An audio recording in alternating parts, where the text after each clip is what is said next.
כותב הסבא מנוברדוק סיפור מטורף, כתוב בגמרא סיפור. מה הסיפור?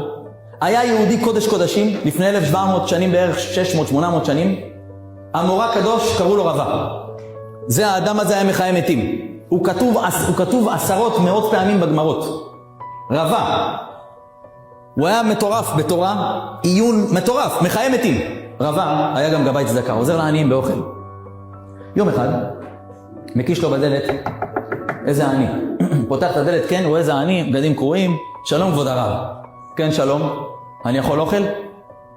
אומר לו, כן, מה אתה רוצה לאכול?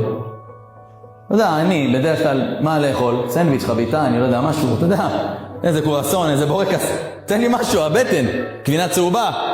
הוא אומר לו, כבוד הרב, אני רוצה לפתוח שולחן פה. הוא לא, מה זה לפתוח שולחן? אני מבקש בבקשה, איך הוא אמר לו? תרנגולת פתומה ויין ישן. בשפה שלנו זה כמו אני אדפוק לה בדלת, אומר לו, כן, מה אתה רוצה? אתה יכול לעשות לי על האש, פה זה אנטריקוט רציני, וזה קברנה 86. בקטנה. זה העני מרות, זה מה שהוא מבקש מהרב. אומר לו, רב, מה? אומר לו, מה הבעיה הרב? אין לך סטייקים פה? אומר לו, רב, תגיד לי, אתה לא מתבייש? אתה רוצה להחסיר משאר העניים? הרי בסוף זה כסף שמתחלק בין כל העניים. רבא אומר לעני הזה, אתה לא מתבייש? אתה לוקח לשאר העניים. מה אומר לו העני הזה? איזה מפחיד, מפחיד, מפחיד. רבא מחיה מתים, צדיק עולם. כבוד הרב, במילים שלנו, אני מתפלא עליך. מה? מה אתה אומר? על מה אתה מתפלא? וכי משל העניים האחרים אני אוכל? מהקדוש ברוך הוא אני אוכל. שנאמר, עיני כל אליך יסברו ואתה נותן להם את אוכלם בעיתו של כל אחד. למה אני לוקח לבן אדם? ושולחנו ערוך לכל. יש לך את הבן זוג שלך, בעזרת שם תקים איתו בית. את תסתכלי עליי, אסתכל על ההוא, אחי, הפרנסה שלך היא תהיה שלך, הכל שלך. ואם נפגעת ממישהו, אני משנן לזה כל הזמן. זה העוונות שלי, שניר, זה הכל. זה העוונות שלי. אין דבר כזה, לא הניח לאיש לראש קם. בחיים בן אדם לקח הכסף, אין דבר כזה. אם לקח זה העוונות שלך. שמעו. אמר לו רבא, מה? אמר לו הרב, אני לא מבין אותך. זה הכל של השם, למה אני לוקח מזה, אני פה. אתה רק שליח, במילים אחרות. איך שהוא שמע ככה, רבא בא לענות לו, פתאום הוא שומע דפיקות בדלת. מה זה, מס הכנסה מזה? הוא פותח את הדלת, את מי הוא רואה לו, תאמינו.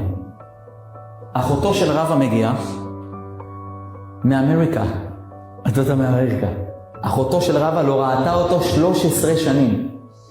13 שנים פתאום מקישה בדלת, הוא פותח לו את אחותו. אז עוד מאמריקה, האחות מאמריקה. אחותי! אח יקר שלי צדיק, אני שמחה לראות אותך. הבאתי לך 2 מתנות. אומר לה, איזה? תמתין פה. מוציאה מתנה ראשונה, תרנגולת פתומה. תופס את הראש. מתנה שנייה, אל תלכי להרגע, אני כבר יודע. מה? יין ישן. איך אתה יודע? היא מביאה את היין ישן. רבא מסתכל על אותו אני אומר לו, נו, מה אתה אומר? צודק או לא, כבוד הרב?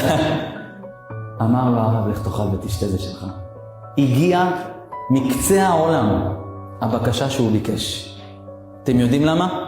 זה לא שניר אומר לכם, זה הסבא מנוברדוק כותב. אומר הרב, הרי לנו מהסיפור שכוח הביטחון בהשם יתברך הוא כזה חזק. תראו מה זה כוח של באדם שבוטח, אני איזה מה אני אוכל, שאין שום דבר מוזר ורחוק ונמנע ממנו.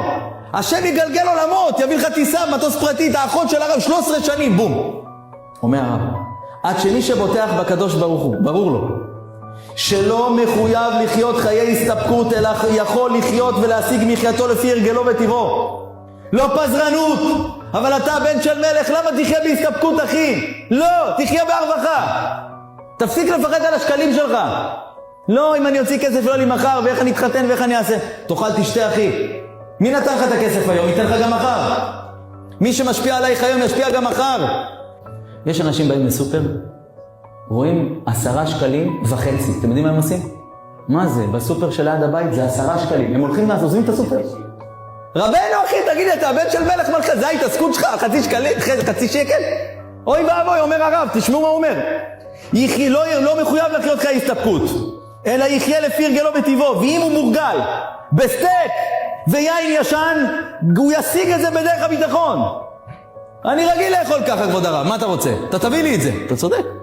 אומר הרב, כי אחר שהוא בוטח בהשם ואוכל ממנו, אין, תקשיבו איזה מילים. מי שבוטח בהשם ואוכל מידיו של הקדוש ברוך הוא, אין להגביל את ביטחונו. כי היכולת של הקדוש ברוך הוא היא לאין תכלית. אין שער שהוא לא יכול לפתוח, אין חומה שהוא לא יכול להפיל, אין אוקיינוס שהוא לא יכול לחצות אחי. תן לו יד, שהוא יהיה הקמע שלך.